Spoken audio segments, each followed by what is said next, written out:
आज हम डायमेंशनल फार्मूले के तीसरे use to convert one measured quantity from one measurement system to other measurement system वो सीखेंगे।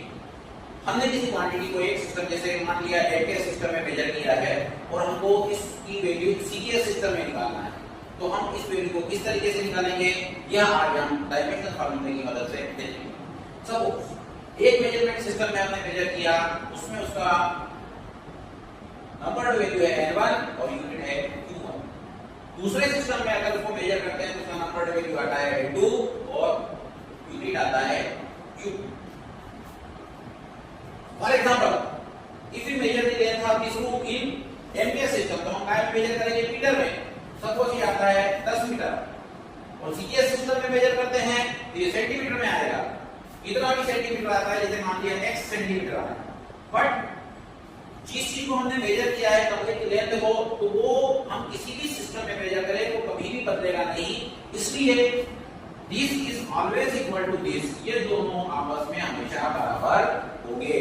N1 Q1 is equal to N2 Q2 हमेशा होगा। अब हम क्या करेंगे?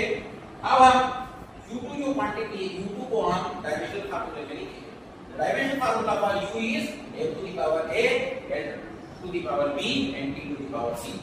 मान लिया कि है a में डायमेंशन कितना है a, l में डायमेंशन कितना है b और t में डायमेंशन कितना है c। तब इस डायमेंशनल फार्मूले को लिखेंगे।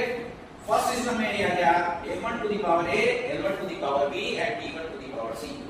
And second measurement system it is m2 to the power a, l2 to the power b and t2 to the power c।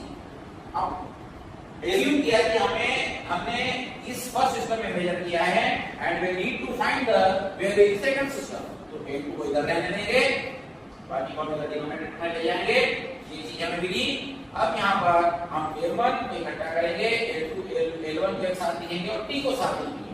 Then we get the formula, दोनों की पावर एक साथ लगा देंगे। l1 upon l2 to the power a, l1 upon l2 to the power b and t1 to the power c। इस तरीके से we get n2 is equal to l1 upon l2 to the power a।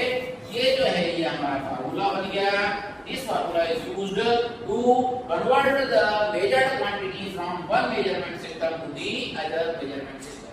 इसमें second system में हमें उसकी value निकालना है और फर्स्ट सिस्टम में हमें उसकी वैल्यू मालूम है। We know the n1, we know a, b and c।